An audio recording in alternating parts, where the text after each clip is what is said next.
de tu amor está. Mi corazón sediento de tu amor está. En el nombre del Padre, y del Hijo, y del Espíritu Santo. Amén. Queridos hermanos, en este segundo día de este triduo preparatorio a Pentecostés, os invito desde este momento, no solamente con la música en la que le pedimos al Espíritu Santo que fluya sobre nosotros, se derrame abundantemente sobre su Iglesia y sobre cada uno de todos nosotros. Os invito, unidos a San Juan Pablo II, a invocar al Espíritu Santo con esta su oración. Ven, Espíritu de amor y de paz, Espíritu creador, misterioso artífice del reino, guía a la Iglesia con la fuerza de tus santos dones, para cruzar con valentía el umbral del nuevo milenio y llevar a las generaciones venideras la luz de la palabra que salva. Espíritu de santidad, aliento divino, que mueve el universo, ven y renueva la faz de la tierra. Suscita en los cristianos el deseo de la plena unidad, para ser verdaderamente en el mundo signo e instrumento de la íntima unión con Dios y de la unidad del género humano. Ven, Espíritu de amor y de paz, Espíritu de comunión, alma y sostén de la Iglesia, haz que la riqueza de los carismas y ministerios contribuya a la unidad del cuerpo de Cristo, y que los laicos, los consagrados y los ministros ordenados colaboren juntos en la edificación del único reino de Dios. Espíritu de consuelo, fuente inagotable de gozo y de paz, suscita solidaridad para con los necesitados, da a los enfermos el aliento necesario, infunde confianza y esperanza en los que sufren, acrecienta en todos el compromiso por un mundo mejor.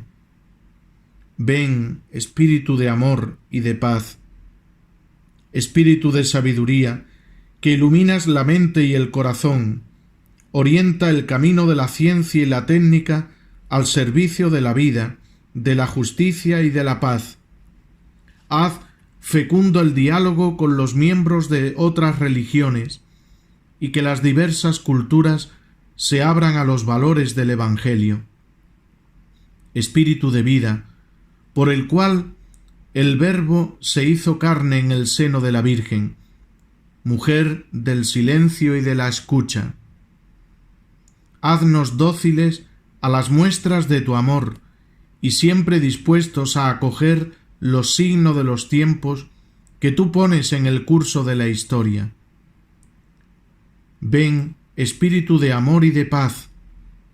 A ti, Espíritu de amor, junto con el Padre Omnipotente y el Hijo Unigénito, alabanza, honor y gloria por los siglos de los siglos.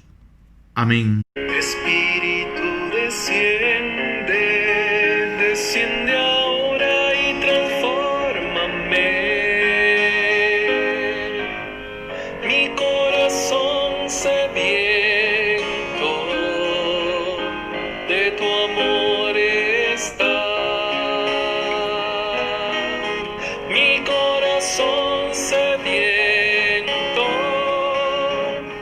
de tu amor está. Bien, hermanos, anoche en la meditación primera de este triduo quise centrar mi reflexión en esa necesidad del Espíritu Santo que nos hace clamar junto con toda la Iglesia en esa secuencia preciosa de Pentecostés: mira el vacío del hombre si tú le faltas por dentro, mira el poder del pecado si no envías tu aliento. Y a través de esos pasajes de la Sagrada Escritura en los que tenían pues un elemento común todos ellos, tanto la samaritana como Pilatos, como el joven rico, todos tenían ese elemento común que es experimentar la aprisionamiento del corazón, la esclavitud interior por el cual les impedía pues seguir al Señor con la libertad del Espíritu Santo, la libertad de los hijos de Dios. Y es desde esa conciencia de necesidad desde donde más confiadamente podemos suplicar el don del Espíritu Santo. Recibir el Espíritu Santo es acoger la acción y la vida de Dios en nosotros. No se puede acoger el fuego sin quemarse. No se puede acoger el viento sin moverse. Entonces, al acoger al que es el dador de vida, estamos recibiendo a aquel que nos va a introducir en una vida nueva. Estos son los hijos de Dios, dirá San Pablo en ese capítulo 8 de la carta a los Romanos, que todo él es una catequesis preciosa y profunda sobre el Espíritu Santo. Estos son los hijos de Dios, los que se dejan llevar por el Espíritu de Dios. Apoyándonos en la Sagrada Escritura, como siempre hace nuestra Madre la Iglesia, vamos en esta segunda meditación preparatoria para Pentecostés a fijarnos en los dones del Espíritu Santo. Si el Espíritu Santo es el don por excelencia, Él viene acompañado de esos dones que quiere repartir con tanta generosidad en toda su Iglesia. Apoyándonos en el texto del profeta Isaías, en el capítulo 11, donde nuestra Madre la Iglesia ha descrito desde antiguo la acción del Espíritu Santo utilizando 7 palabras o 7 dones. Nos dirá en ese capítulo 11 el profeta Isaías: saldrá un renuevo del tronco de Jesé, un vástago de sus raíces. Sobre él reposará el Espíritu del Señor, espíritu de inteligencia y sabiduría, espíritu de consejo y valor, espíritu de conocimiento y temor del Señor. Le inspirará el temor del Señor. Por tanto, lo que vamos a hacer en esta predicación es ver esos 7 dones, ver cómo nos transforman. Esto que es lo que vamos a intentar con la ayuda de este mismo Espíritu Santo al que hemos invocado desde el principio. Y voy a seguir el modelo antropológico de Santo Tomás de Aquino, que es doctor de la Iglesia y referente continuamente en lo que es la explicación de la fe, diciendo que lo propio, dice él, que lo propio de nuestra alma lo encontramos en la inteligencia y en la voluntad, que es lo que nos hace propiamente humanos. Esto quiere decir que la imagen de Dios se realiza en nosotros fundamentalmente a través de la inteligencia y de la voluntad. Dios no tiene manos, ni tiene pies. Dios no tiene estómago, ni tiene cabeza. Pero, ¿en qué somos imagen y semejanza de Dios? Pues fundamentalmente en nuestra inteligencia y en nuestra voluntad. Por eso, inteligencia y voluntad tienen un lugar destacado en esa antropología cristiana, en esa visión del hombre que nos presenta Santo Tomás de Aquino. Y entonces, ¿qué es lo que hace el Espíritu Santo en este ser humano, en este hombre, con su inteligencia y su voluntad? Pues fijaos, el Espíritu Santo viene como regalo, viene como don a santificar la inteligencia y la voluntad y los afectos. ¿Qué hace el Espíritu Santo en nuestra inteligencia? Pues hay 3 dones que tienen que ver muy particularmente con la inteligencia: el don de entendimiento, el don de ciencia y el don de consejo. Hay otros 3 dones, nos dirá Santo Tomás de Aquino, que tienen que ver con la voluntad: el don de temor de Dios, el don de piedad y el don de fortaleza. Y ahí él dice, hay un don que ha sido considerado desde siempre como un don supremo, que es el don de sabiduría, que tiene que ver tanto con la inteligencia como con la voluntad. Por tanto, así tenemos pues los 7 dones. 3 que vienen a santificar la inteligencia y otros 3 que vienen a santificar la voluntad. Y hay uno, el don de sabiduría, que tiene que ver tanto con la inteligencia como con la voluntad. Comencemos, adentrémonos en cada uno de estos dones con los que viene acompañado el don por excelencia que esperamos que es el Espíritu Santo.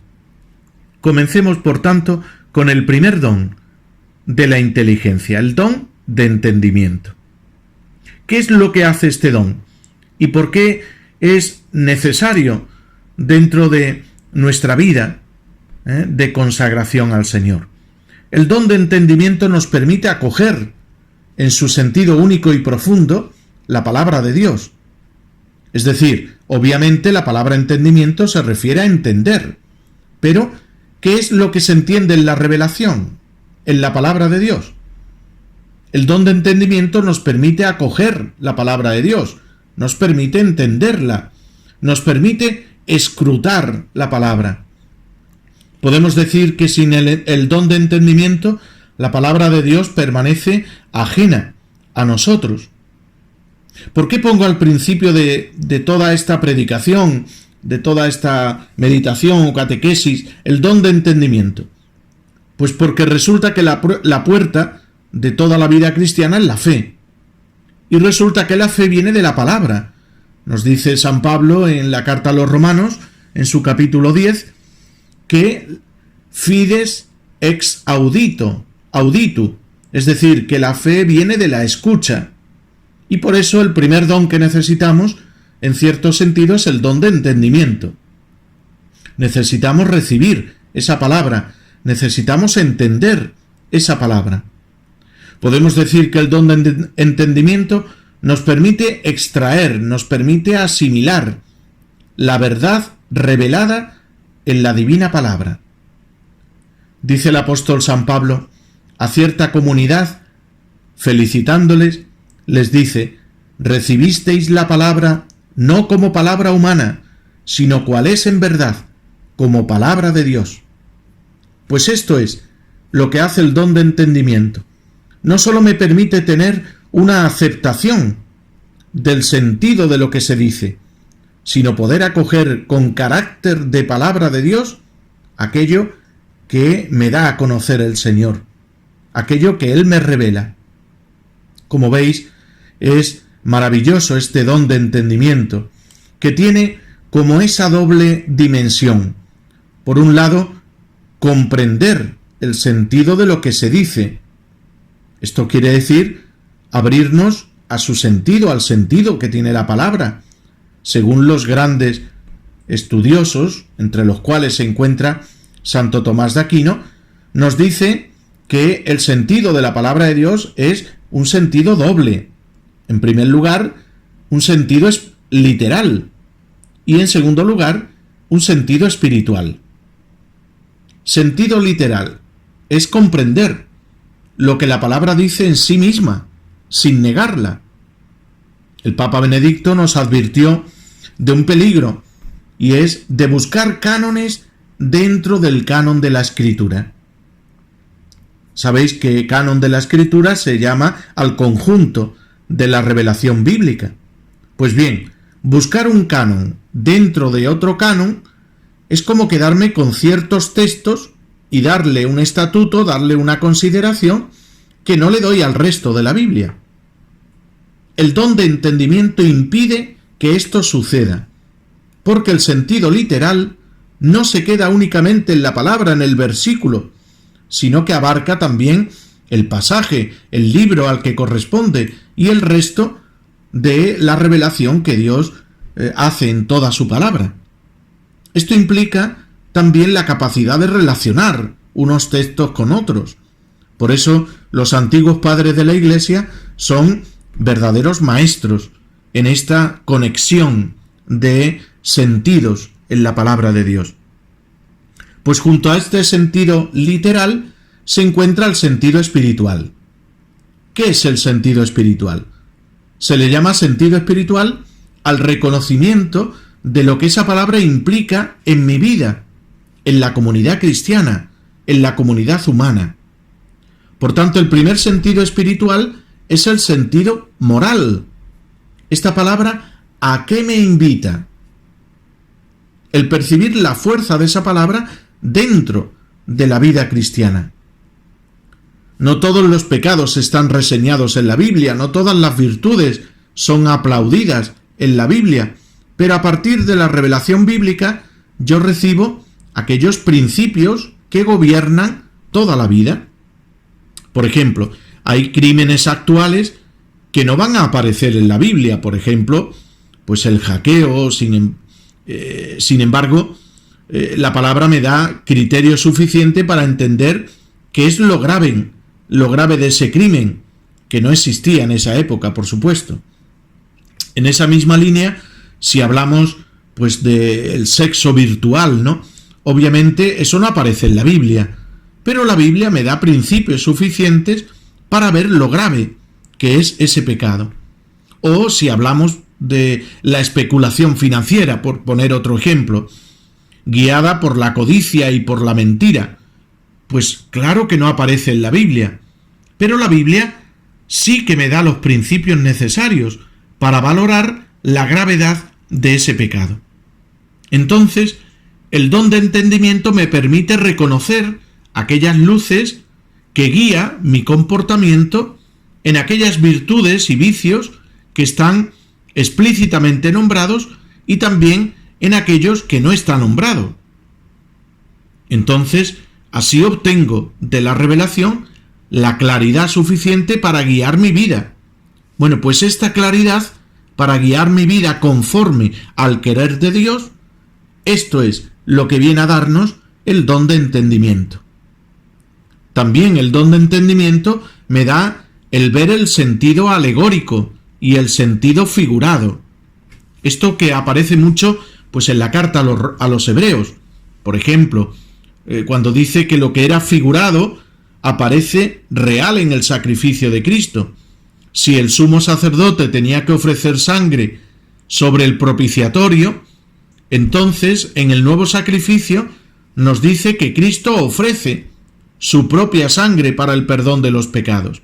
Esto es lo que se llama el sentido alegórico. Reconocer las analogías, reconocer las comparaciones, ver cómo una cosa está conectada con otra, poder relacionar unos textos de la Biblia con otros. Pues esto es lo propio, hermanos, del don de entendimiento. Pero el don de entendimiento nos ayuda también a descubrir el sentido espiritual, a descubrir las implicaciones últimas que tiene esta palabra de Dios en nuestra vida. Es decir, nos ayuda a descubrir de qué manera esa palabra anuncia las realidades definitivas del cielo. Porque la revelación bíblica no tiene, por último de los propósitos, sino hacernos entender esto, ¿no? Que conducirnos a que nuestra morada verdaderamente eterna es el cielo. Y por otro, decía que percibir esa autoridad divina en esa palabra, ¿no? Decía antes que tenía esa doble dimensión, el don de entendimiento, ¿no? En primer lugar, por un lado, comprender el sentido de lo que se dice, y ahí hablábamos del sentido literal y el sentido espiritual, además de ese sentido alegórico que nos descubre el don de entendimiento, y el otro sentido es percibir la autoridad divina en esa palabra que se me comunica. Es decir, que no sea pues un dato más en mi cerebro, sino que sea el dato que rige pues el conjunto de mi vida.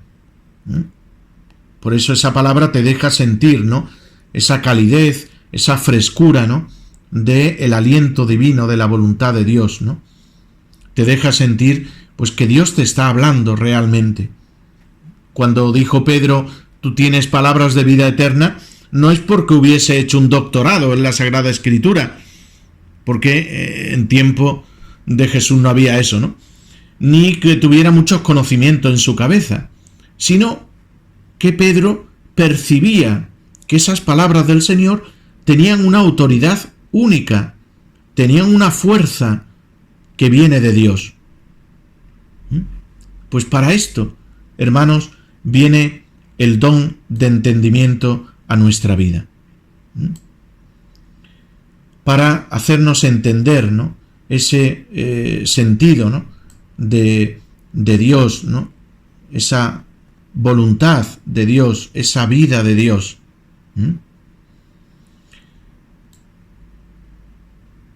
Pasemos al don de ciencia.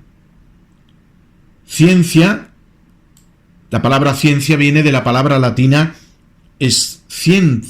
ciencia, en latín es scientia, que quiere decir conocer o saber. Hay mucha gente que tiene confusión respecto de estos dones, entendimiento y ciencia, es decir, entre entender y conocer, porque son parecidos. El don de ciencia se refiere tanto al conocimiento de Dios, pero el reconocimiento de Dios en la naturaleza, en la historia, en mi propia vida. Esto es lo propio del don de ciencia. Llegar a conocer a Dios a partir del conocimiento que nos da el mundo, entonces el don de ciencia convierte a la creación entera y convierte a la historia humana como en un libro donde hemos de saber leer el paso de Dios. Si queremos relacionar este don de ciencia, pues tomemos algunos textos donde Jesús nos habla, por ejemplo, de los signos de los tiempos. El don de ciencia es la capacidad de leer en el libro de la vida. Por eso están tan relacionados, ¿no? Si el don de entendimiento me permite leer el libro de la Biblia, la palabra de Dios, y encontrar su sentido, el don de ciencia podemos decir que me permite leer el libro de la vida, leer las maravillas de la naturaleza y reconocer en ellas al Creador. Por tanto, si hay un don que hoy necesitamos para no sentirnos como unas pulguitas manipulables, ¿no?, en medio de la creación, es precisamente el don de ciencia. Sin el don de ciencia, esa ciencia moderna que nosotros conocemos, pues se vuelve enemiga de la fe. Por ejemplo, pues los que hacen su apostolado con jóvenes, pues hemos de caer en la cuenta la necesidad, ¿no?, que tenemos de pedir este don, ¿no? Porque la mayor parte de los jóvenes que pierden la fe es precisamente en la universidad, ¿no? Porque allí maestros le presentan la ciencia como el único modo de conocimiento y la Iglesia es el único estorbo para que la ciencia avance, ¿no? Y hay que darles herramientas a los jóvenes pues para que sean pro fe, pro vida, pro igualdad, no que venga un profesor que guiado, ¿no?, por su doctrina particular, pues siembre, ¿no?, la cizaña o la confusión, ¿no?, y diga pues que la fe se opone a la ciencia o cosas parecidas, ¿no?, cuando ambas tienen un común denominador, que es Dios nuestro Señor, ¿no?, que es el que nos da la fe y el que nos da, ¿no?, las cualidades humanas, ¿no?, la inteligencia y la voluntad. Por tanto, el don de ciencia. En tercer lugar, el don de consejo. El don de consejo es el que nos permite reconocer el querer de Dios aquí y ahora. Es decir, ¿qué es lo que quiere el Señor de mí aquí y ahora? Si el don de entendimiento nos lleva a la palabra, el don de ciencia nos lleva al cosmos, a la naturaleza, a la historia, a la vida, el don de consejo trae esa palabra a la vida. Por eso la primera acción del don de consejo es descubrir qué quiere Dios de ti ahora. ¿Qué es lo que yo debería hacer en este momento? Eso es lo que me da el don de consejo. Viene a santificar en cierto sentido la virtud de la prudencia, en cuanto a qué es lo que tengo que hacer aquí y ahora. Ahí es donde entra la prudencia. El don de consejo hace que yo sea dócil y me deje aconsejar por Dios. Cuando una persona se ha vuelto dócil a la voluntad de Dios, pues esa persona se ha vuelto buena colaboradora para que por medio del don de consejo, pues otras pues puedan discernir también lo que Dios quiere para ellos, ¿no? Y por eso pues se necesita tanto, ¿no? A la hora de hablar con otras personas, pues el don de consejo, ¿no? Hay gente que está haciendo propuestas absurdas, ¿no? Y contrarias a la fe, ¿no? Sin embargo, el don de consejo nos ayuda a discernir las propuestas que son contrarias al querer de Dios. Yo creo que un ejemplo típico de esta confusión, ¿no?, que se quiere sembrar hoy en día es pues el caso, ¿no?, de los divorciados que se han vuelto a casar, ¿no?, en el que algunos obispos tienen como propuesta pues que sí, que se admitan a los vueltos a casar y que se les pueda dar la comunión, para que la gente no se aleje de la Iglesia, ¿no? Este consejo es contrario a la tradición de la Iglesia. Este consejo es contrario a lo que propone el Evangelio. Hoy nuestra Iglesia católica necesita, ¿no?, una gran purificación, porque se proponen a veces grandes barbaridades. Hay religiosas que tienen que ir a muchos congresos, tienen que escuchar a muchos teólogos, por ejemplo, pues ese teólogo, ¿no?, Ángel Green, sacerdote jesuita, doctor en moral, que dice, bueno, pues que la homosexualidad no es pecado, ni una enfermedad, que tan solo es una variedad del ser humano, como cualquier otro que dice que no veo ningún obstáculo para que la mujer sea sacerdotisa. Como vemos, pues se extienden, ¿no?, muchas confusiones en la Iglesia, por parte incluso de muchos teólogos, entre comillas, ¿no?, como pues este Ángel Green, ¿no?, o otros autores, ¿no?, que pues comunican, ¿no?, mucha confusión doctrinal, ¿no?, entre la gente, ¿no? Por eso hemos de pedirle al Señor, pues Señor, quiero abrirme a tu verdad, sea la que sea, pero tu verdad. No quiero que nadie me acaricie el oído. Pues bien, tenemos estos tres dones que vienen a santificar, ¿no?, la inteligencia. Vayamos a los dones que vienen a santificar la voluntad. El don de temor de Dios, el don de piedad y el don de fortaleza. Comenzamos por el don de temor de Dios. Este don, cuando llega a nuestra vida, pues hace una obra, y cuando se queda, hace otra. Y cuando da frutos, pues hace otra. Nos está indicando pues algo que es válido para todos los dones, ¿no? Porque los dones del Espíritu Santo no son algo estático, sino que llegan a nuestra vida y hacen y nos van haciendo avanzar, crecer en nuestra vida, ¿no? En cierto sentido, los dones del Espíritu Santo van como terminando esa obra de arte que Dios ha iniciado en cada uno de nosotros al darnos la vida. Si queremos conocer lo que somos, pues tenemos que buscarlo en aquello que seremos. Por ejemplo, el apóstol Pedro, ¿no?, pescador de Galilea, pues él pensaría lo que era, ¿no? ¿Y qué soy yo? Pues diría, pues yo soy esposo, pescador, trabajador, está resuelta mi vida con el trabajo, pero la verdad de Pedro solo está en el corazón de Dios, ¿no?, que cuando le llama el Señor, pues comienza a vivir una vida nueva. Ya no serás pescador pues de peces, ¿no? Desde ahora serás pescador de hombres.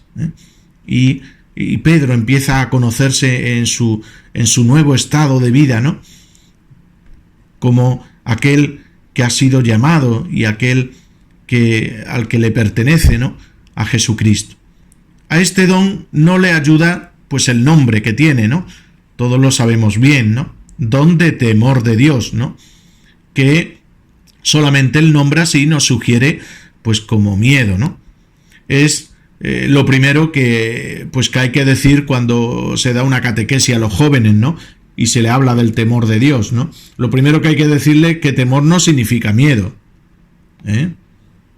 Por tanto, por ejemplo, consideramos pues a una persona pues que le gusta conducir su coche y cuando va por la autovía pues se siente dueño de la carretera, ¿no? No tiene miedo de la velocidad y por eso pues va a 150 o 160 o más, ¿no?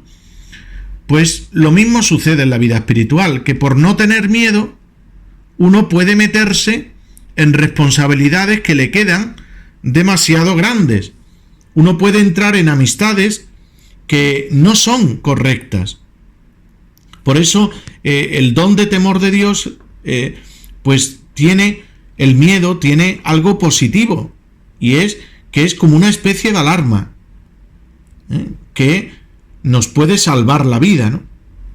No es un miedo que paraliza, sino que despierta de un peligro que te puede suceder, ¿eh? Es decir, si vas a esa velocidad, pues cuidado, ¿no? Hasta dónde, qué es lo que te puede suceder, ¿no? Pues esa especie de alarma, pues despierta, ¿no?, ese temor en el alma, ¿no? Pero luego ese temor de Dios evoluciona cuando se queda con nosotros y realiza otra obra, que es mostrarnos los males posibles, los males en que podríamos caer. Es en el fondo lo que le dice Jesús, ¿no?, a ese paralítico, a ese leproso, ¿no? Vete y en adelante no peques más, no sea que te ocurra algo peor. Es decir, el don de temor de Dios nos hace descubrir los males que podríamos caer. Y como una tercera fase, ¿no?, de este don de temor de Dios, ciertamente es el temor de ofender a Dios, el temor de ser desagradecido, de no reconocer el amor que el Señor nos tiene, ¿no? Y pues vivir, ¿no?, con ese tono de desagradecido, ¿no? Bueno, pues hemos de pedir el don de temor de Dios para que seamos delicados en el servicio de Dios, para que seamos delicados, ¿no?, espiritualmente, y saber agradecer, ¿no?, tantas muestras, ¿no?, de Dios, del amor que Dios nos tiene. Bien, pasemos al don de piedad. La palabra piedad viene del latín pietas, nombre que los romanos reservaban para el amor, pero para un particular tipo de amor, el amor que sienten los padres hacia los hijos. ¿Qué es lo que trae el don de piedad? Pues el don de piedad viene a traernos algo muy grande: llegar a sentir a Dios como Padre, que se cuida de mí, que me libera, que me protege, que es providente conmigo. Es esa impronta del amor paterno en nuestro corazón. El don de piedad hace que cualquier padre en esta tierra, por muy bueno que sea solo un pálido reflejo a la manera como Dios es Padre. Reconocer a Dios Padre, dice Santo Tomás de Aquino, que es reconocerse de su misma naturaleza divina.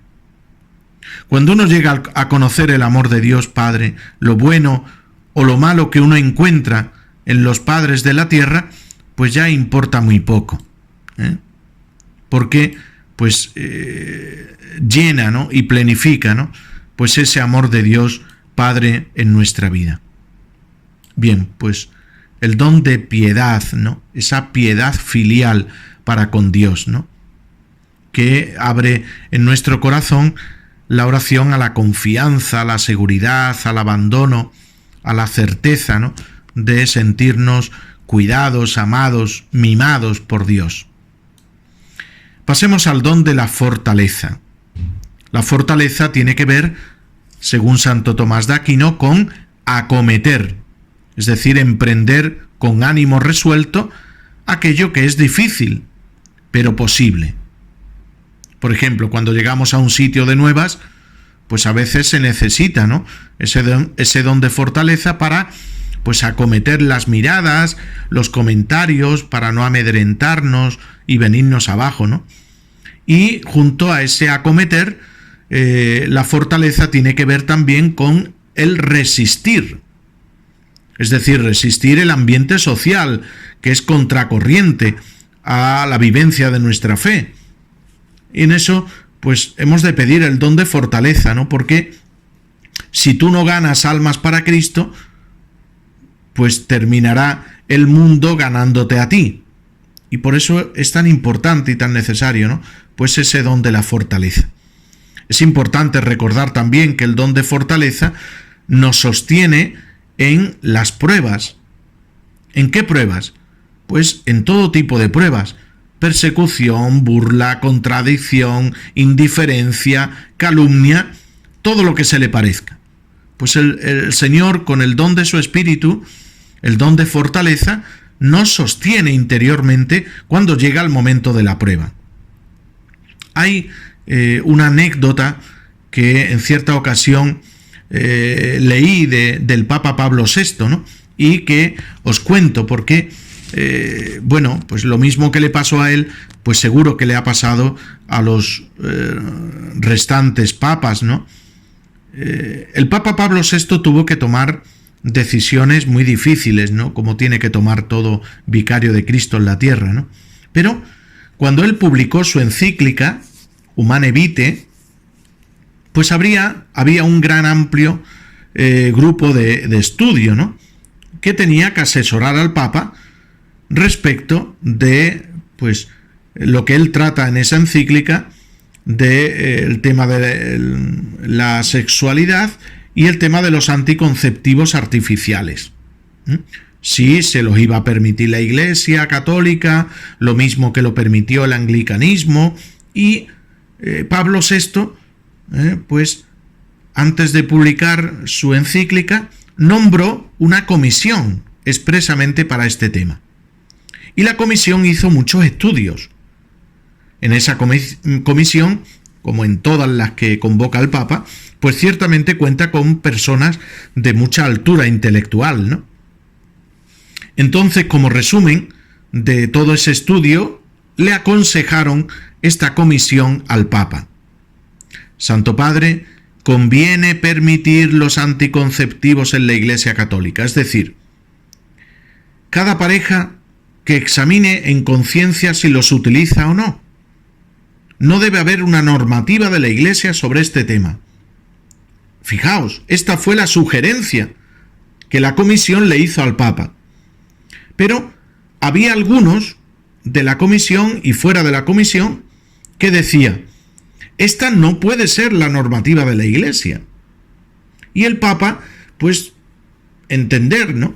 El Papa se sentía dividido, no tanto porque él tuviera dudas, intelectualmente hablando, sino porque sabía que contradecir a esa comisión, pues le iba a traer muchos problemas, como así fue, ¿no?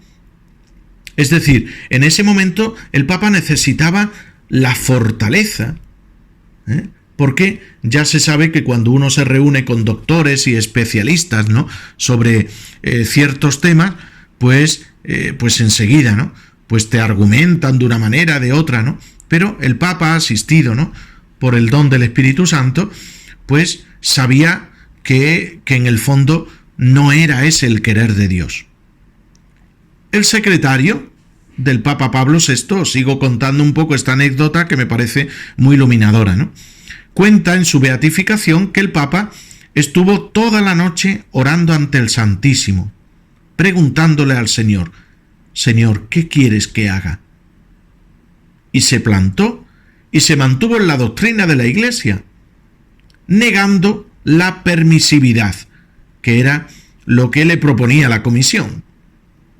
Resultado, pues como comprenderéis, pues hubo mucha oposición por parte de muchos obispos y le amargaron la vida, diciéndole pues todo tipo de comentarios, ¿no? Que se había vendido a un grupo de neoconservadores y no sé qué cosas más, ¿no?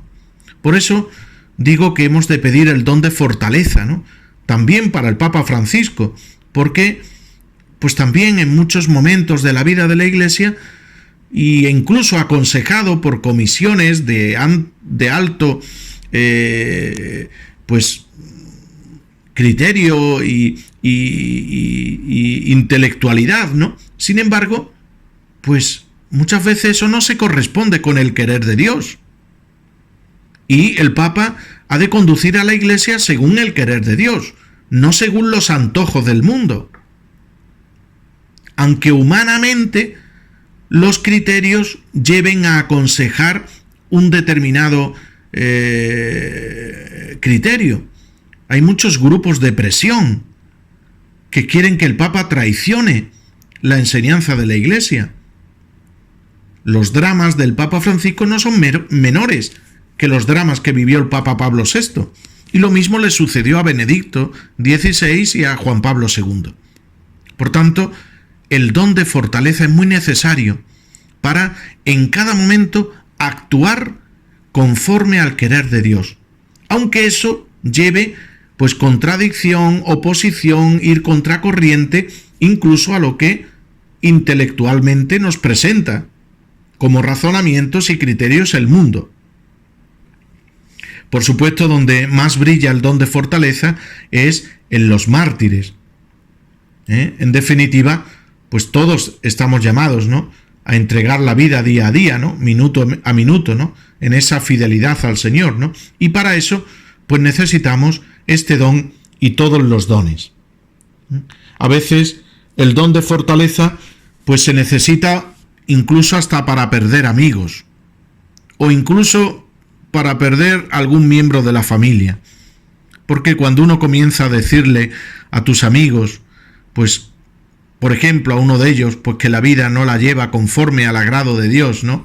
Y tienes que ponerle, como solemos decir, ¿no?, el punto sobre la i, pues eso te crea enemistad. Y a veces, pues esa amistad, pues se convierte, pues en que desaparece la amistad. ¿Por qué? Pues porque me ha dicho algo que, bueno, pero es que un verdadero amigo es aquel que te dice la verdad, es aquel que quiere que tu vida se asemeje al querer de Dios.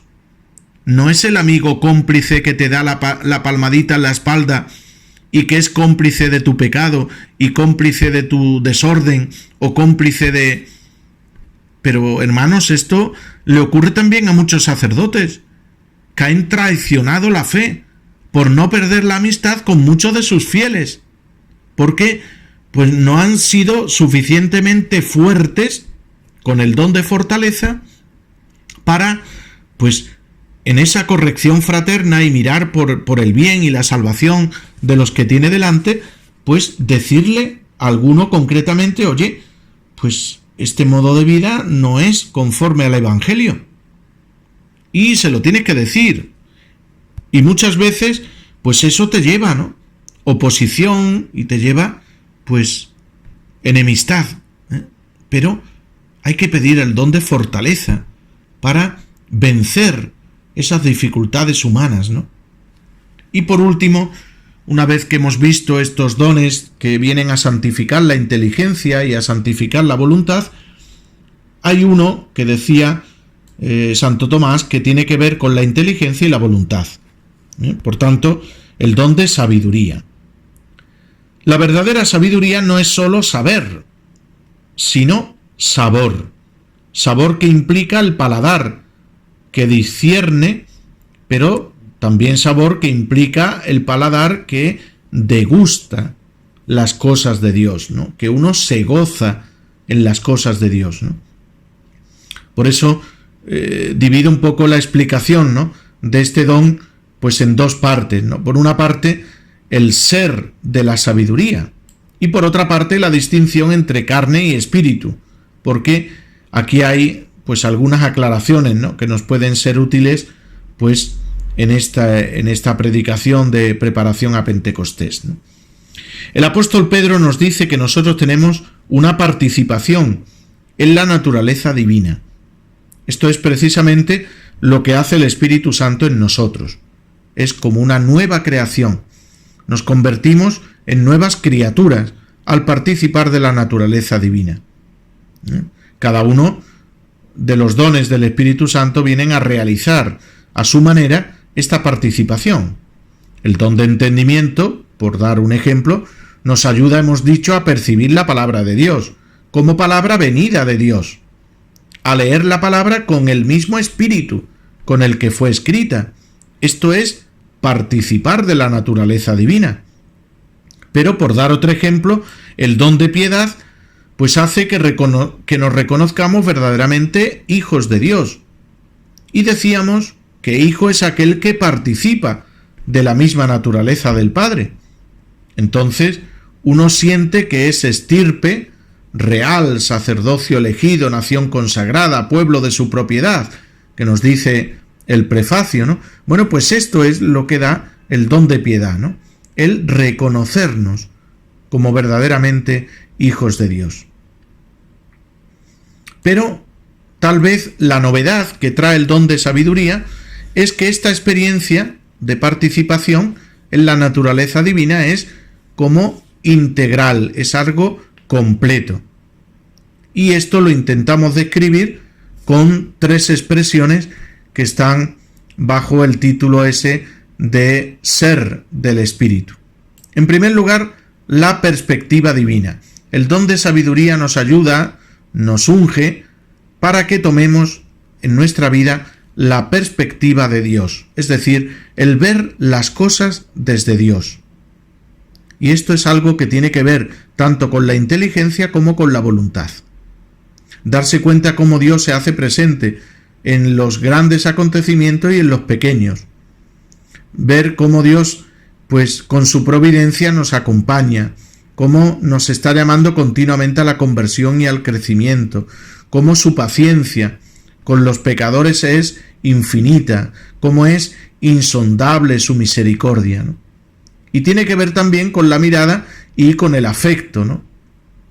Por ejemplo, pues, ¿qué os digo yo, no? Pues lo que siente la esposa, pues de un alcalde, ¿no? Cuando camina por las calles del pueblo, pues lo mismo escucha que es el mejor alcalde que ha tenido ese pueblo, como escucha que es el peor y tendría que estar fuera de este pueblo, ¿no? Bueno, pues la esposa que pasea y que escucha esos comentarios no es indiferente. Y la perspectiva divina es, pues, cargar con lo que, bueno, pues, con lo de Dios, pues a todas partes, ¿no? Claro que eso nos afecta, ¿no? Porque la esposa puede decir, es que es mi esposo, ¿no? Bueno, pues lo mismo podría decir un cristiano, ¿no? Cuando escucha referente al Señor, pues cosas buenas y cosas malas, ¿no? Nos tienen que afectar, ¿no? Porque están hablando de nuestro Señor, ¿no? Y ese don de sabiduría me hace percibir en el alma, pues que el Señor están hablando bien o están hablando mal, ¿no? El don de sabiduría se deja ver de un modo sumamente discreto, pero real, en la Sagrada Escritura, sobre todo, pues en el primero y en el segundo libro de Samuel, en el primero y segundo de Reyes, y el primero y segundo de Crónicas, que es el núcleo de los libros llamados históricos. ¿Por qué digo que ahí aparece el don de sabiduría? Porque, pues tú te das cuenta, ¿no?, que lo que le interesa al agiógrafo es precisamente, pues, este rey ¿fue fiel a Dios o no? Que es lo que le interesa, ¿no? No dar otras cosas, ¿no? Algunos de los reyes que se mencionan en esos relatos largos y cortos, pues fueron grandes ante los ojos del mundo. Pero podemos decir que la Biblia es muy firme a la hora de valorar un reinado. Lo que le interesa al autor sagrado no son los pormenores humanos, sino si ese rey fue fiel a Dios o no. Esto es lo que se llama perspectiva divina. Es hacerse siempre esta pregunta: ¿cómo Dios queda en esta situación?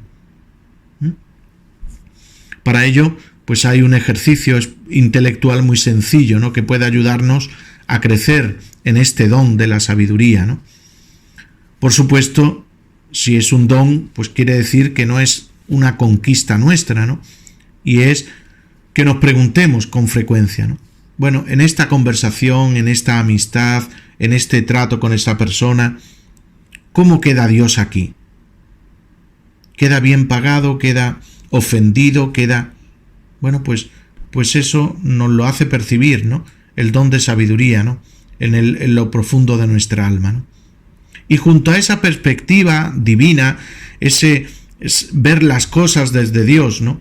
El don de sabiduría nos enseña también a situar dónde están los verdaderos principios de nuestra vida cristiana. Y cuando uno aprende dónde están esos principios que han de regir mi vida cristiana, pues ciertamente eso produce paz en el alma, ¿no? Y uno se da cuenta, pues, qué es lo negociable y qué es lo que no es negociable, ¿no? El don de sabiduría nos ayuda, ¿no?, a ubicar, pues este centro fundamental, ¿no? Y es, pues, qué es lo esencial, ¿no? Y qué no es lo esencial, ¿no?, en nuestra vida, ¿no? Bueno, pues vamos a culminar, ¿no?, esta meditación, pues pidiéndole, ¿no?, al Espíritu Santo que venga a cada uno de nosotros y a toda la Iglesia, y que venga con sus dones, que venga y que nos unja, ¿no?, con todos sus dones, que todos los necesitamos, ¿no?, para que nuestra inteligencia esté a la altura, ¿no?, del querer de Dios en cada momento, y nuestra voluntad se rija, ¿no?, por el querer de Dios cada instante y en cada una de las acciones. Pues le pedimos al Espíritu Santo los unos para los otros, y que venga y nos enriquezca a todos con sus dones. Como busca la sierva corrientes de agua al amanecer, así mi alma sedienta de noche y día te busca también. Así mi alma sedienta de noche y día te busca también.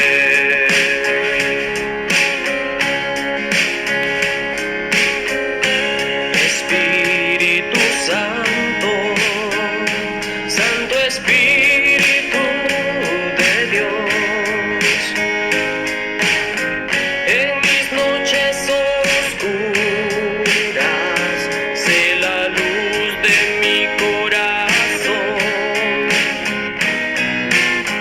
En mis noches oscuras, sé la luz de mi corazón.